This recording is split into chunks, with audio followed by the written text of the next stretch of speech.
આ તરફ પાટણના રાધનપુરમાં લેન્ડ ગ્રેબિંગ એક્ટ હેઠળ ફરિયાદ થઈ છે। નાયતવાડામાં સરકારી જમીન પચાવી પાડતા ફરિયાદ થઈ છે। સરકારી જમીનમાં ગેરકાયદે રીતે દબાણ ઊભું કરાયું હતું। અગાઉ જમીન ખાલી કરવા નોટિસ અપાઈ હતી। જમીનનો ભોગવટો ખાલી ન કરતા 10 લોકો સામે ફરિયાદ થઈ છે।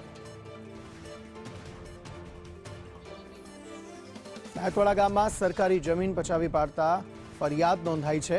સરકારી જમીન રેવન્યુ સર્વે નંબર 229માં બિનઅધિકૃત રીતે દબાણ કરવામાં આવ્યું હતું।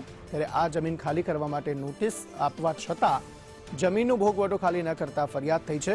મામલતદાર B.A. Chavda Radhanpur police station ખાતે 10 શખ્સો સામે પોલીસ ફરિયાદ નોંધાવી છે અને આ સમગ્ર મામલે વધુ તપાસ હાથ ધરવામાં આવી છે।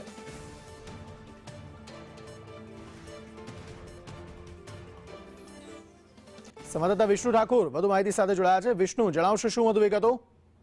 અંકિતજી, ચોક્કસથી રાધનપુર તાલુકાના નાયતવાડા ગામમાં કેટલાક શખ્સો દ્વારા સરકારી જમીનમાં દબાણ કર્યું હોવાની કલેક્ટરશ્રીને રજૂઆત કરવામાં આવી હતી। જે રજૂઆત ધ્યાને રાખી તંત્ર દ્વારા આક્ષેપવાળી જગ્યા પર પ્રાથમિક આંકડો તપાસ થતા સરકારી જમીન હોવાનું જણાતા તંત્ર દ્વારા જમીનનો કબજો કરનારને અનેક નોટિસ આપી। તેમ છતાં જગ્યા ખાલી કરવાનું કહેતા પણ પરંતુ જગ્યા ખાલી કરવામાં ના આવતા મામલતદાર દ્વારા તલાટીનો અભિપ્રાય મેળવીને રેવન્યુ સર્વે નંબર 229માં સરકારી જગ્યા ખાલી કરવામાં ન આવતા મામલતદાર B.A. Chavda Radhanpur police station ખાતે 10 શખ્સો સામે પોલીસ ફરિયાદ નોંધાવી છે અને પોલીસ દ્વારા તમામ આરોપીને હાલ તો અટકાયત કરવાની કામગીરી હાથ ધરી। અંકિત, આભાર સમગ્ર માહિતી આપવા માટે।